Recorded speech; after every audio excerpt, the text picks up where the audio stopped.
Om Namo Bhagavate Vasudevaya. Loving obeisances unto the Supreme Being Vasudeva, who is everything there is. Janmadyasya yato anvayaditaratascha artheshu abhignaswarat tene brahmahridaya adikavaye muhyanti yat surayah tejo vari mridam yatha vinimayo yatra trisargo mrisha dhamna swena sada nirastakuhakam satyam param dhimahi. We meditate on the transcendent absolute being from whom springs forth this universe. He is present in all that exists and yet distinct from everything. He is fully conscious and totally independent. He revealed to the first seer Brahma the import of Vedic wisdom. The material creation, made of three gunas, appears in him as though real, like water in a mirage. Being eternally self effulgent, he is ever free of the illusion of Maya. We meditate upon him, the Supreme Being. Nigamakalpataror galitam phalam shukamukad amritadrava sanyutam pibata bhagavatam rasam alayam muhuraho rasika bhuvi bhavukaha. O devotees who relish a taste for divine love, Bhagavatam is the fully ripened fruit of the wish yielding tree of Vedas, flowing as immortal nectar from the mouth of Shuka Brahma Rishi. Go on drinking this nectar again and again. So now we are entering the eighth chapter of the first Skandha of Bhagavatam. We saw the story of Ashwatthama having killed the sons of Draupadi and being chastised and driven away by Arjuna. So, this story was recounted by Suta Maharshi as part of eventually how Parikshit is born and how he eventually ends up with a vow to fast unto death on the banks of Ganga to listen to Bhagavatam. So, that's where all this is leading. So, there is a nice thread connecting all of this to how Bhagavatam proper, the narration of Bhagavatam by Shuka Brahma Rishi begins on Ganga. So, having driven Ashwatthama away after chastising him, all the people in the encampment on both sides, because here this war was between relatives, between cousins. So the Kauravas and the Pandavas were cousins, and therefore there were encampments on both sides. And now that the war was over, all of them, whoever was remaining, which was not a lot, they got together, mainly the ladies and the few remaining gents. So it is the five Pandavas, their mother Kunti, Draupadi, and the one surviving daughter in law of Arjuna, which is Uttara. So this is important because Arjuna's son is Abhimanyu, who was killed in the war as well. All the sons of Pandavas too were killed, and whoever were not killed during the war were killed, as we saw in the last episode by Ashwatthama.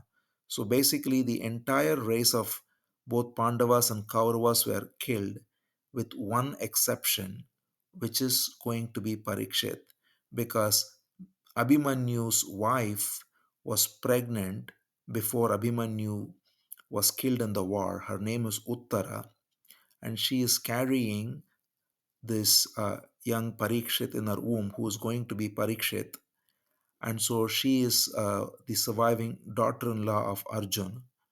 So Uttara, and then on the other side, Dhritarashtra, who is the father of Kauravas, the blind king, who was blindly attached to his son and thereby caused destruction, and his wife Gandhari. So all of them are now together because now that the war is over and the Pandavas have won the war, and pretty much the entire dynasty, because the cousins on both sides and all their sons, except for the five Pandavas and this one surviving womb of Parikshit, everybody is killed. So they are all coming together in grief, and they are all walking to Ganga. So this war happened in Kurukshetra, which is in North India, the present North India. And from there, they have to go to the banks of Ganga, which is not very far, but not very close either. So they all take on this trip to go to Ganga to offer oblations to all the deceased ones in the entire war, as well as the sons who recently passed away, everyone together. So for all the deceased kinfolk, relatives, and family, and friends, and all of them to do their funeral rites, they all go on this journey to Ganga. And having reached, and the most important accompaniment to this entire group of people going to Ganga is Krishna himself. Krishna is accompanying all of them, these relatives who are surviving, the Pandavas and the few others we mentioned. And Krishna goes along with them, and they all reach the Ganga, and they take a dip in the Ganga, and then they offer oblations. And then many of them, especially the ladies, weep bitterly at the loss they have suffered. And even Yudhishthira, the soon to be king, he also is inconsolable. So many of them, women and men, are crying bitterly, and they again dip themselves in Ganga, which is now hallowed by the feet of Sri Hari. So here the interesting thing is Ganga is known to flow from the feet of Sri Hari, literally. That is the origin of Ganga.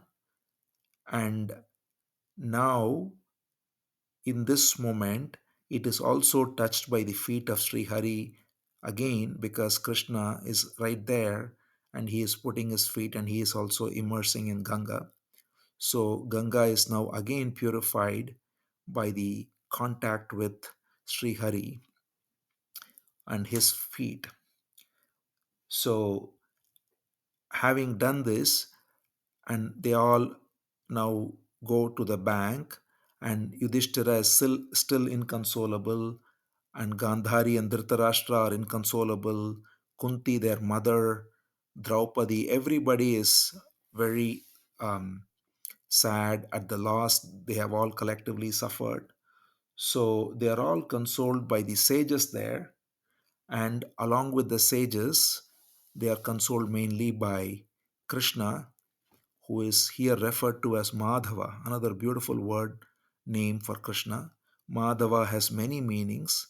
One meaning is that he is Madhava, that is, Ma is refers to Lakshmi, and therefore he is one who has Lakshmi, the goddess of fortune, as his consort.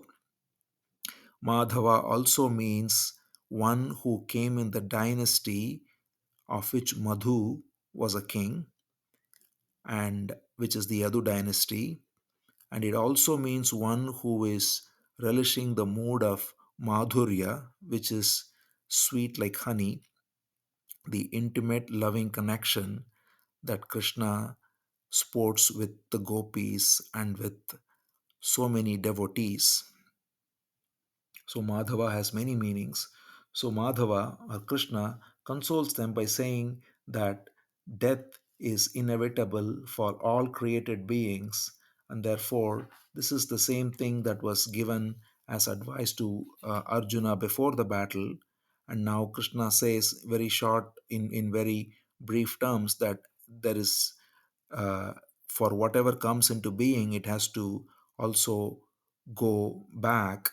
Anything that comes goes, anything that's created is destroyed. This is the law of nature. So you have to accept it and move on with what needs to be done. So this is the advice that Krishna gives, Madhava gives to the party who is largely inconsolable. Then after all this, they go back to the kingdom, and now Yudhishthira is coronated as the king. The eldest Pandava, Yudhishthira, is coronated. Now he has no enemies and he is made the king. And now he has got back the kingdom that was wrongfully taken because of gambling, and which brought about destruction. So, what it also mentions here is that all of these kings lost their life because of touching Draupadi's hair. So this refers to this incident where Draupadi was part of this gambling that was done, where Yudhishthira was forced to gamble and stake his kingdom, and through deceit he was made to lose everything, and finally he had to also stake his own wife because of a elaborate deceit done by the opposing Kauravas. And eventually, when her hair was taken by, especially by Duryodhana's brother Dushasan, and brought to the court, and that is when she makes a vow that all the Kauravas will be destroyed, and that's what causes their destruction. So it's referred, all the entire Mahabharata is basically referred to in this very brief way, that all the kings, wicked kings and princes who supported Kauravas, all lost their life because of touching one woman's hair unlawfully. So this is also the power of uh, the woman that is glorified in Mahabharata and here in Bhagavatam. So this is another aspect that is very important to note, that women are in the Puranas, same with Sita in Ramayana and here in Draupadi in Mahabharata, are very strong, and they are the reason why great acts are performed by Ram in Ramayana and the Pandavas in Mahabharata. So she makes a vow and she says that I will not rest until all of these people who touched my hair are destroyed. And that is the reason why everybody is destroyed. So, such is the power and the strength of Draupadi, who is also at the same time very tender hearted and compassionate, as we saw when she forgave Ashwatthama, who even killed her own son. So, she is such a beautiful epitome of womanhood, who is both tender at heart and yet very strong with resolve. And this Draupadi uh, caused the or by wrongly violating Draupadi and touching her hair, literally caused the destruction of the entire dynasty of the Kurus. So all of this is mentioned, and it's important to note these. So in any case, now that all that is over, all of these are destroyed, all of these wrong or wicked kings and princes and everyone is destroyed. Yudhishthira is made the rightful king, and he does what is known as Ashwamedha sacrifices, which is basically an ancient sacrifice where a horse is made to go around the various kingdoms to assert the supremacy of the emperor. And by doing so, Yudhishthira was established as the supreme emperor of the entire land of Bharat. And all of this was made possible by Krishna. So Krishna stayed on. So we can see that the war is over, and then this would take a few months. So in a few months, it doesn't mention the exact amount of time, but it's a few months because Uttara is still pregnant, and while she is still pregnant and carrying Parikshit, Yudhishthira has been made the king, and all these Ashwamedha sacrifices have been performed, and he has been made the grand emperor of the land. So Krishna officiates all of this out of his love for Pandavas. And after having done all this, he decides to leave to go to his place, which is Dwaraka. And Dwaraka, as many know, is in present day Gujarat, which is on the western coast of India. So it's quite a long distance from where they are, which is close to Ganga up in the north. It's at least 1,000 miles. And so Krishna decides to finally, now that his work is over, the war is over, the king has been coronated, everything is done, he chooses to mount the chariot along with Uddhava, his close friend, to go to Dwaraka. And just as he is about to do that, he hears a cry, and there is Uttara coming running. And she cries to Krishna because she is being chased by a weapon. And she says there is this weapon chasing her to kill her because she is still, as we said, carrying the carrying in her womb Parikshit, and who is going to be named Parikshit. She's just carrying this young child, and so she is being chased, and as any mother would do, she is afraid for her unborn child. So she says to Krishna, she see, everyone in Pandavas and their relatives, in any distress, they only turn to Krishna. They don't turn to anybody else but Krishna, and Krishna is just there mounting the chariot. And she comes to Krishna and she says a beautiful verse. She says, I'll first, in Sanskrit, it's Pahi pahi mahayogin deva deva jagatpate nanyam tvad abhayam pashye yatra mrityuh parasparam. It's a beautiful verse. It says, Pahi pahi, protect me, O great yogi. Deva Deva, the Lord of all lords. Jagatpate, the Lord of the universe. And then she says something very beautiful. She says, I see nobody other than you as my refuge in this world.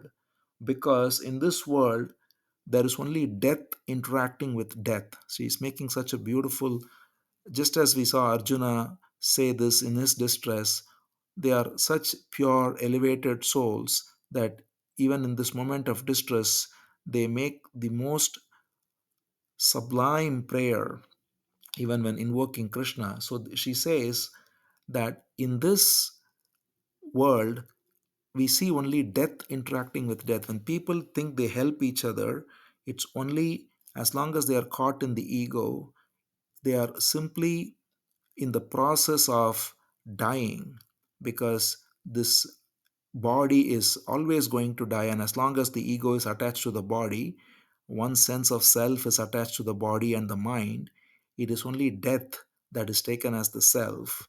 And so death is interacting with death, she says so beautifully, and therefore nobody can be taken as refuge in this world. Only you, who's beyond death, can be my refuge. So please protect me. I don't mind getting killed, but I want to make sure this child in my womb is protected. So she says, with the natural instinct of any mother, that I want to protect this child.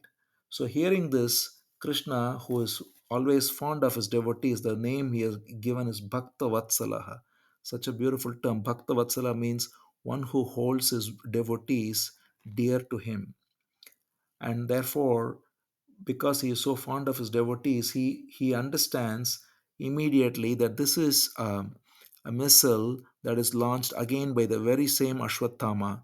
So he has been chastised and thrown away a few months back, as we saw, and then they did all this coronation and all the Ashwamedha. So he lied low for a few months, but then his uh, vengeance, his father was killed, Drona, and he still harbors some animosity towards the Pandavas, and therefore he decides to kill the Pandavas again, and their one remaining possible successor, this child in the womb. So he sends this weapon, and he also sends five weapons to chase the Pandavas too. So instantly, in that moment, after Uttara is being attacked, even the Pandavas are being attacked. So immediately, Sri Krishna, perceiving this calamity, takes his own discus, which is called Sudarshana. It's a chakra, which is a discus. And with this Sudarshana, he instantly destroys all these weapons that have been unleashed by Ushvatthama.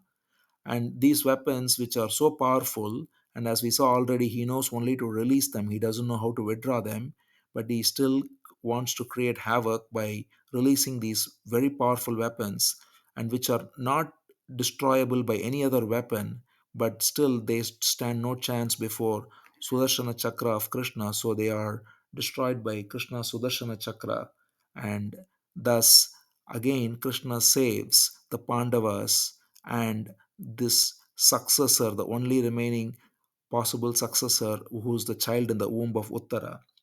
So this is again, it seems like another great wonder, but here Sutta Maharishi says beautifully that this is no wonder that Krishna does this, because he is, this whole universe is maintained by him, which is the wonder of all wonders, because his own Maya maintains, it creates, maintains, and dissolves this universe. So every single thing happens in this universe is happening by his Maya.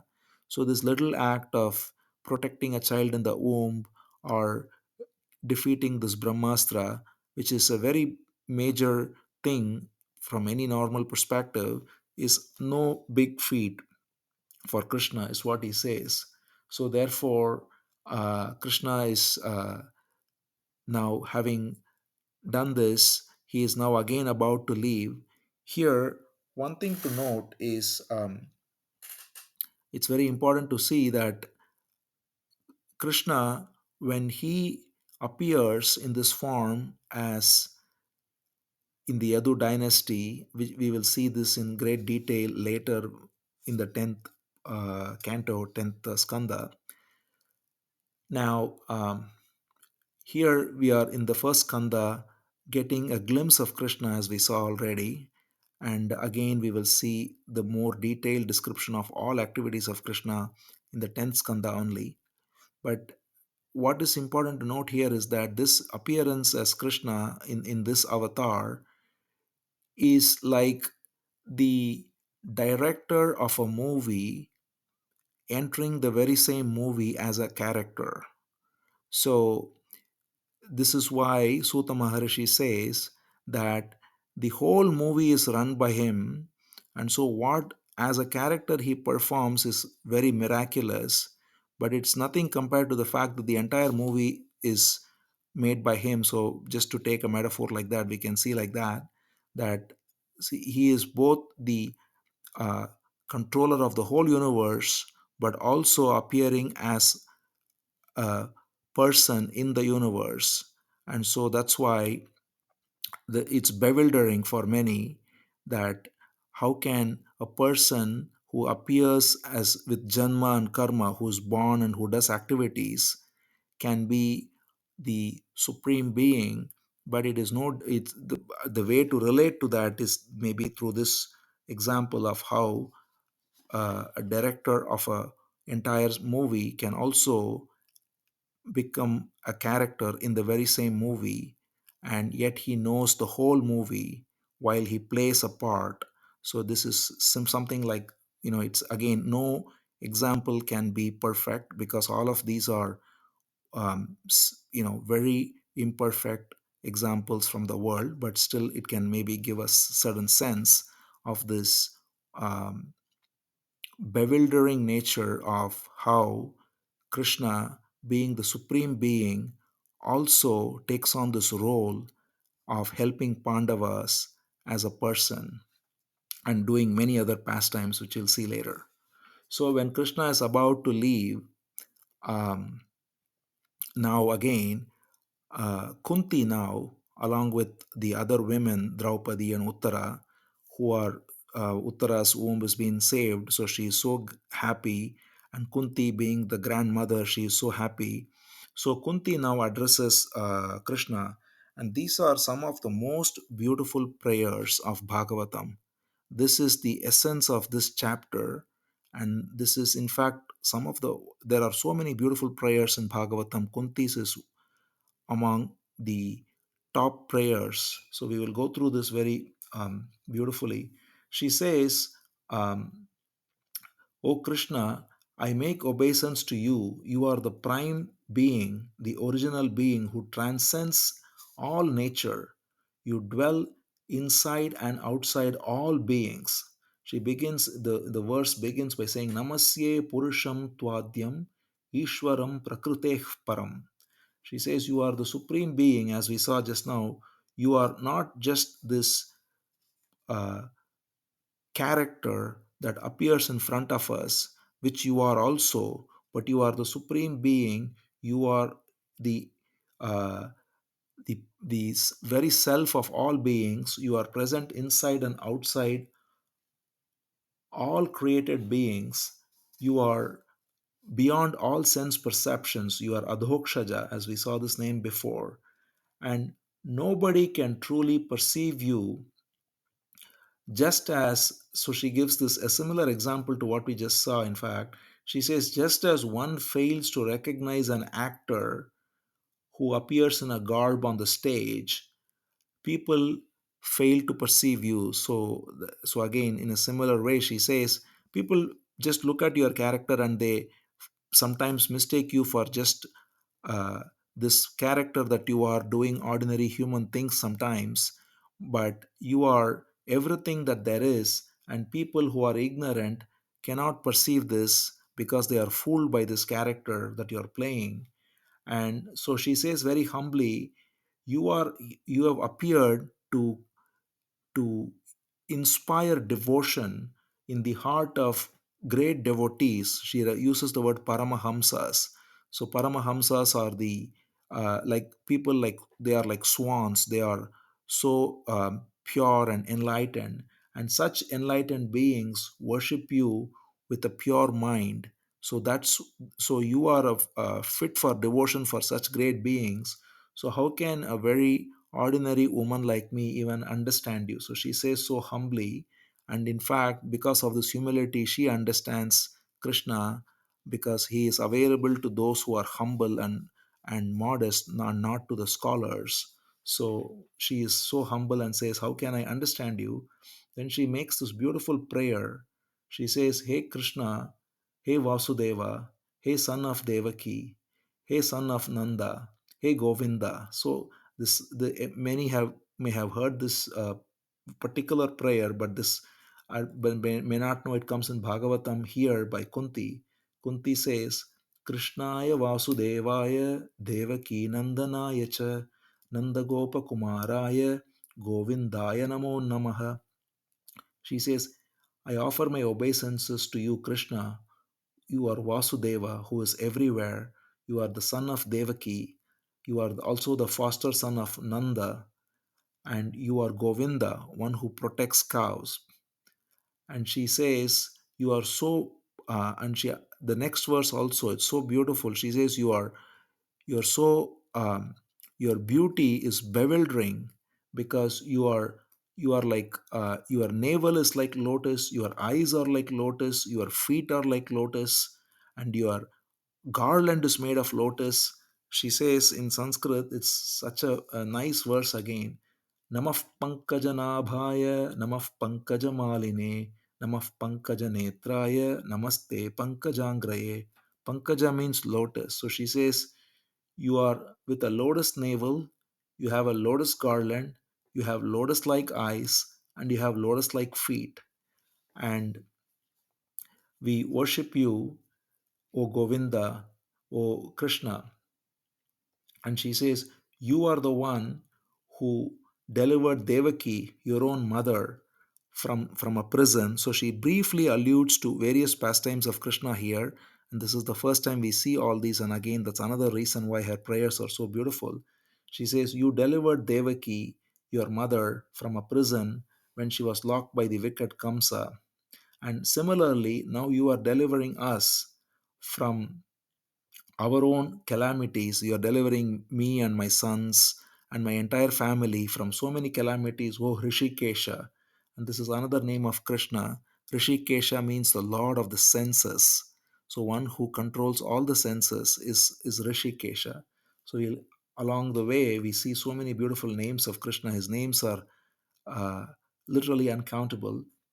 And so therefore he say, and then she recounts all the things he has done for them in every calamity. She says, you protected us from poison, you protected us from a huge fire, you protected us from demons, you protected us from wicked people like Duryodhana, who tried to uh, as we saw already, violate Draupadi in the court. You protected us from various perils in forest. You protected us from so many missiles of so many great warriors like Bhishma, Drona, Karna in the war. And you recently protected us from Ashwatthama. So she says, you protected us every single time we have been faced with a calamity. And therefore, she makes one of the most beautiful prayer, the most counterintuitive and most heartfelt prayer. So she says, because in every calamity you have protected us, she says now, may calamities come to us every step, O great teacher of the world, because every time there is a calamity, we think of you. And because we think of you, calamity always brings your grace.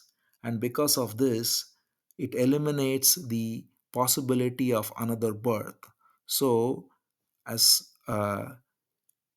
we saw in another place too, where we said grace is normally coming through suffering because it takes away rather than give anything new. And therefore, when calamities come, when things are taken away, when possessions are taken away, when relations are taken away, when various dangers come, because this world is always impermanent. Krishna says in the Gita, it's dukkhalayam ashashvatam. He says it's a place of misery and impermanent. So that is the nature of this world. And if we are in a false sense of security, then we forget this truth of this world and we get lulled into a false sense of security, and then we slip into ignorance. So, getting this wake up call through calamities is a great blessing for one who is using these calamities to detach from this world and surrender to the Supreme Being. Otherwise, calamities can be very overwhelming. But if the calamities are seen as the nature of this world, which is what it is, and therefore a wake up call to surrender, then the calamities are a blessing. So that's why she says, Vipadah santu nah shashvat tatra tatra jagadguru bhavato darshanam yat syad apunar bhavadarshanam. That's the verse. She says, this is a very famous verse.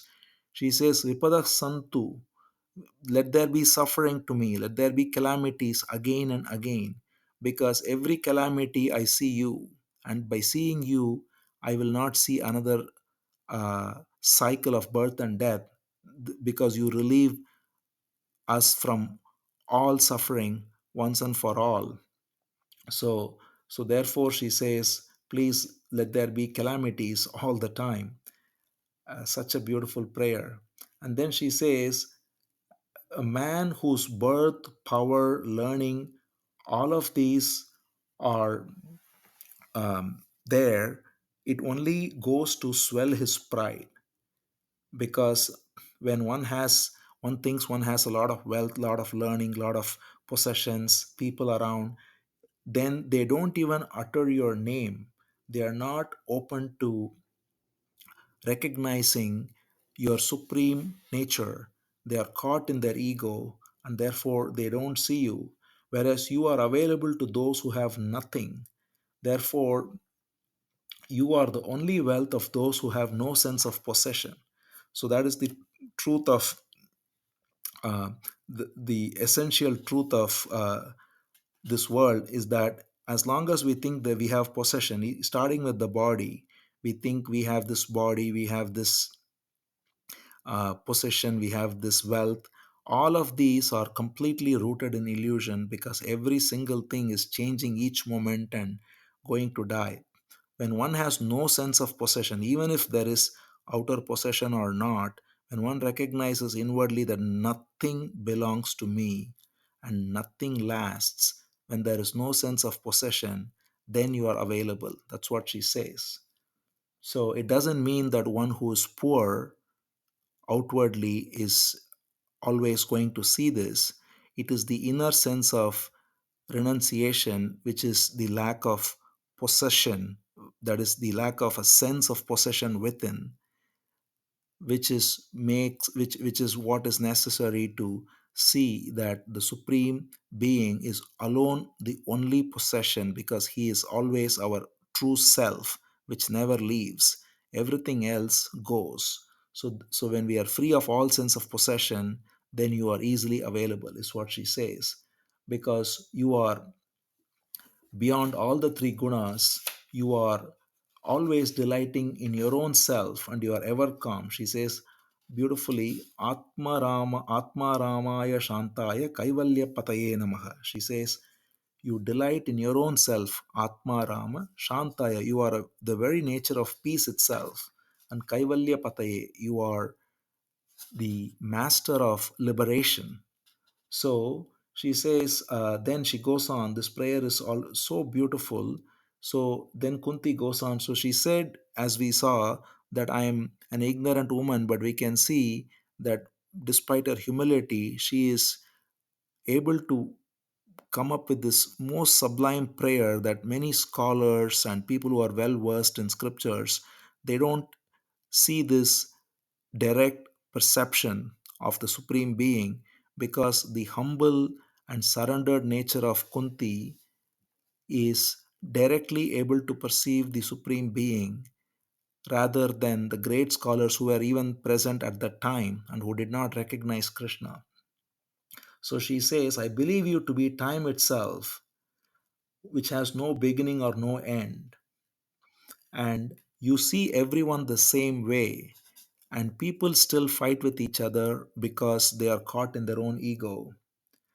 And she says, nobody can figure out what you are doing because you seem to be acting like an ordinary man, but you are indeed the Supreme Being for whom nobody is either dear or nobody is loathsome. You don't consider anyone special or anyone to be the opposite of that. In other words, you treat everyone with the same eyes, and yet men always get bewildered looking at you.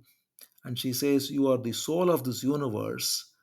You are the universe itself. You are actually devoid of any birth and actions, and yet you seem to be born and you seem to have so many actions in so many species. So she now says that she knows that Krishna has had all these other avatars in the past. So she says, starting from aquatic creatures, we saw this small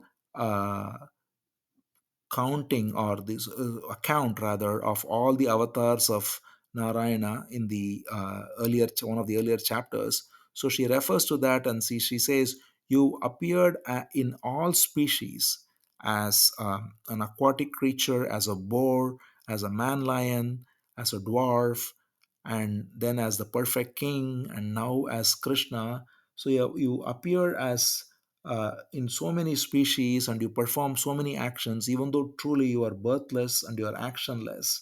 So this is all bewildering. And she says, she gives one specific anecdote which is so beautiful. She says, she recounts the time when Yashoda ties him up, Krishna, because Krishna does a mischief, and so Yashoda ties him up with Yashoda is first chasing him. Krishna smashes a pot of curds, and because of that, Yashoda is angry with this young child who's mischievous.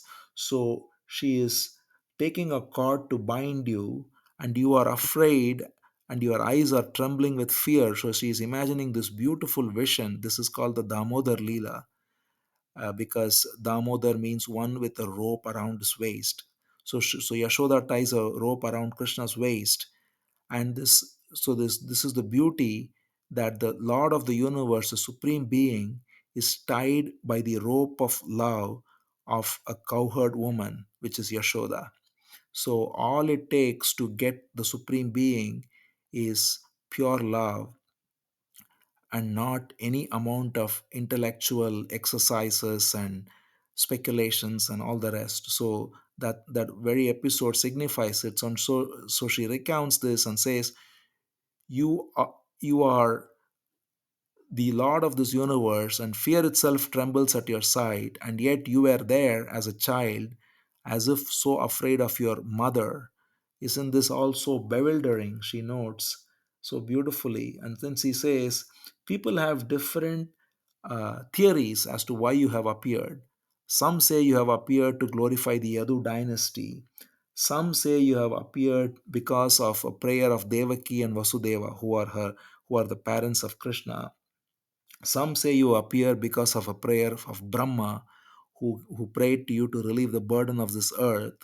And then there are some who say that you've come to perform great deeds so that men can ponder upon it and thereby be free of the ignorance of their false self. So, this is what we saw in the previous chapter 2, that this is the inner purpose of Krishna's appearance, is to provide so many names and pastimes which can remain for thousands of years and thereby act as the very boat by which one can cross this ocean of material suffering. So that is the inner meaning. So all these other, so she recounts first all the other theories of glorifying the Yadu dynasty, prayers of her parents, prayers of Brahma himself. But then she says, you there are those who say that you appeared simply to provide so many deeds, names and deeds which can be pondered upon to be free of the ignorance. And this is why she says devotees constantly listen to you, sing your names, repeat your stories as we are doing now. So this beauty of Krishna's appearance is that so many names, so many stories are there. And so she says, Shrunvanti, Gayanti, Grinanti. She says they listen to your stories, they sing your stories, they talk about it, and therefore thereby they are able to be free of this worldly attachment and take refuge in you.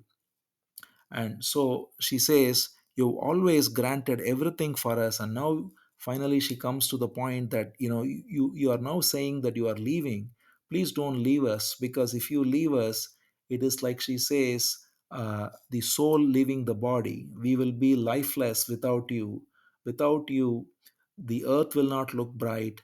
All the great, so she says, there is all this rich land here with rivers and hills and very well flourishing agriculture, but all of this will become barren if you go away. All these territories, so prosperous and so rich, are flourishing only because of your looks, your grace. So please don't uh, leave this place, is the basically the request she makes after all this, because Krishna is was about to leave, and he was stopped by Uttara's crying, and he protected her, and again he wanted to leave, and now Kunti is saying all these prayers, and then she finally requests him not to leave, because without you we will be lifeless. And then she says, uh, beautifully, she says, you are not only the ruler and the soul of the universe, but you are the universe itself. So such a beautiful expression. She says, Atha Vishvesha Vishwatman Vishwamurte. So she says, first she says Vishvesha, you are the Lord of the universe. Then she says Vishwatman, you are the very self of the universe. Then she says Vishwamurte, you are the very universe itself. So this is like three levels. So first she says you are the controller of the universe, but then you are dwelling within the universe, and then you are actually the universe itself, because there is nothing other than you. The entire universe is simply you. So she then says, please cut all bonds of affection that's binding me to my people.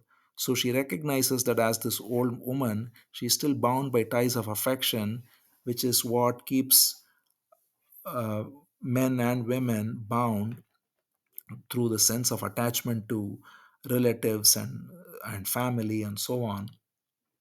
So she says, cut this strong bonds of affection. And she makes another beautiful prayer. She says, as Ganga pours its waters into the ocean continuously, so let my thought constantly and exclusively flow towards you. So, such a beautiful prayer again. And then she says, O glorious Krishna, O friend of Arjuna, you are like fire to all the wicked princes, and your prowess, your talents, your opulences are infinite. O Govinda, Your very descent is for relieving the distress of the cows, of the gods, of all the good people of this land. Therefore, obeisance unto you, O master of yoga, O divine teacher of the universe. She says, the last line is Govinda Godvija Sura Arti Hara Avatara Yogeshwara Akhila Guru Bhagavan Namaste. So that's how she ends. Yogeshwara, Lord of all yogas, Akhila Guru, the teacher of the whole universe, Bhagavan, O Lord, Namaste, I offer my obeisances to you. So, this is the prayer of Kunti. We can see the beauty of these prayers, how heartfelt, coming from this humble woman, expressing the highest wisdom. This is why bhakti and jnana are one and the same. It is only through pure devotion that the highest wisdom comes, not through bookish knowledge. And she reveals the highest wisdom, the non dual wisdom that Krishna alone is the entire universe. There is nothing other than the Supreme Being by her pure sense of devotion. So, after listening to this beautiful prayer, Krishna smiles gently and he says very beautifully, so be it. And then he again decides to take leave by going into the city of Hastinapur, and he says bye to everyone because he still has to go to Dwaraka, which is a very far away place. As we saw, it's 1,000 miles away. So Kunti's prayers are so beautiful.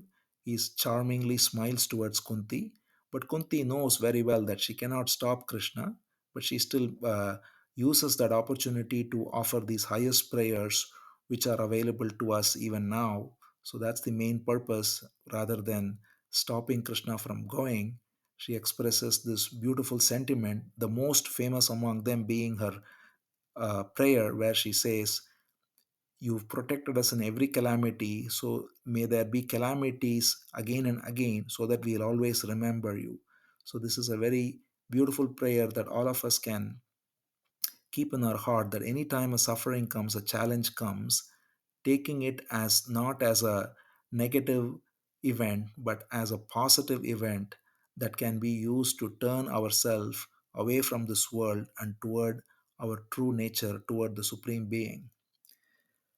So, after this prayer is finished and Krishna says sweetly, so be it, he decides to leave. And now, finally, first it was Uttara who had to stop him because of this attack, then Kunti, and now finally the king himself, Yudhishthira.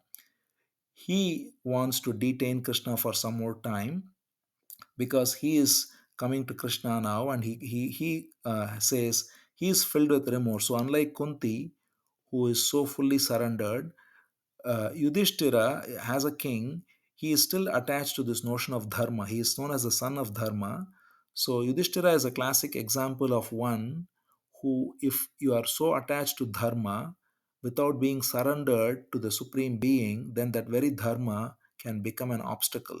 So Yudhishthira is so affected with remorse because he says, I have caused all this destruction. What is the use of? So, the same thing that Arjuna said before the war, now Yudhishthira is saying, I have caused the destruction of all the uh, various relatives, uncles, and cousins, and so on. And so, all the great sages there, including Vyasa. By the way, Vyasa himself is present there. So, and the same very same Vyasa composes Bhagavatam later. This is similar to again in Ramayana, where Valmiki was present during the times of Rama, and later he composed the entire Ramayana. Similarly, Vyasa is present during many of these happenings, and yet later, through his meditation, he is able to see all the events, the ones which he was present and the ones which he was not present. All of them were seen by him, as Valmiki saw Ramayana too, and thereby he wrote it. But right now, Vyasa consoles Yudhishthira, and Krishna also consoles him. But Dharma, or which is the another name for Yudhishthira, is not to be consoled so easily because he is brooding over the deaths of all his kinsmen with a very confused mind. And he says, "See, look at this ignorance. I am so evil minded. I've brought about so much destruction. There can be no redemption for me. After any number of lifetimes, I've caused death of so many people. People say that destroying enemies in a righteous war is not a sin, but I don't seem to be satisfied by it, because so many people have been killed, so many women are without their husbands and sons. All of this has been caused by me. So, Krishna, please stay here.